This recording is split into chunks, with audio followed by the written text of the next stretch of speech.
সত্যি বলতে বর্তমানে যে ফলাফলটি দেখলেন অসাধারণ একটি ফলাফল, দুর্দান্ত ফলাফল, দুর্দান্ত রেজাল্ট। আমি মোহাম্মদ শাকিল হোসেন, গাইনোকোমাসি নিয়ে কাজ করছি 2012 থেকে। 2017 থেকে আমার ভিডিও আপনারা পাবেন ইউটিউবে, ফেসবুকে কয়েক বছর যাবতই কাজ করা হচ্ছে। সো আমরা চেষ্টা করি বেস্ট অফ বেস্ট একটি সার্ভিস প্রোভাইড করার জন্য। বাংলাদেশে আপনি বিভিন্ন জায়গায় এই সার্ভিসটি পাবেন, তবে সব জায়গায় একই রকম সেবা না, একই রকম খরচ না।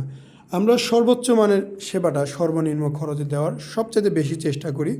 আমাদের প্রতিষ্ঠানে এক মালিকানা প্রতিষ্ঠান, ডক্টর নিজেই প্রতিষ্ঠানের মালিক এবং আমরা বেতনভুক্ত কর্মচারী, যার ফলে এখানে সর্বনিম্ন খরচে অপারেশনটি করা হয়। অবশ্যই আপনারা একদম বেসিক বা নর্মাল একদমই নিম্নমানের ক্লিনিকের সাথে আমাদের কম্পেয়ার করলে মিলাতে পারবেন না।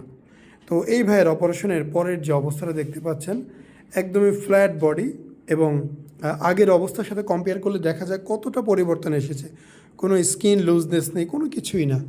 পরিপূর্ণ রেজাল্ট আসতে 6 থেকে 8 মাস সময় লাগতে পারে, এই সময় ধৈর্য সহকারে নিতে হবে।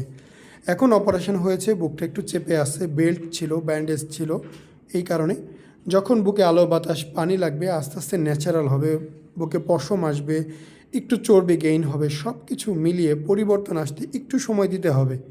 এ বিষয় সম্পর্কে যারা আরও বেশি জানতে চান অবশ্যই আমাদের চ্যানেল সাবস্ক্রাইব করবেন, ফেসবুকে ফলো দিয়ে রাখবেন, আমাদের ফেসবুক গ্রুপে যুক্ত হবেন। লিঙ্ক ভিডিওতে এবং ডেসক্রিপশন বক্সে উভয় জায়গাতে পেয়ে যাবেন।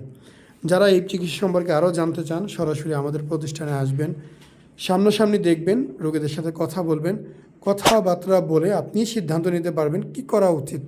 অবশ্যই আমার এই ফেসবুক অ্যাকাউন্টে যুক্ত হয়ে যাবেন, এখানে নিয়মিত আপডেট দেওয়া হয়। প্রায় 58,000 ফলোয়ার এখানে অলরেডি হয়ে গেছে। আসসালামু আলাইকুম, মোহাম্মদ শাকিল হোসেন বলছি। 2017 সাল থেকে আমরা গাইনোকোমাসি নিয়ে নিয়মিত কাজ করছি এবং ভিডিও প্রকাশ করছি। এই চ্যানেলে যারা নতুন এসেছেন আপনাদের কাছে অনুরোধ থাকবে আমাদের এই চ্যানেলটি আপনারা ভালোবাসা দিবেন এবং সাবস্ক্রাইব করবেন, এবং যারা অলরেডি সাবস্ক্রাইব করেছেন তাদেরকে অসংখ্য ধন্যবাদ। আপনারা কমেন্টের মাধ্যমে আপনাদের মতামত জানাবেন। ধন্যবাদ।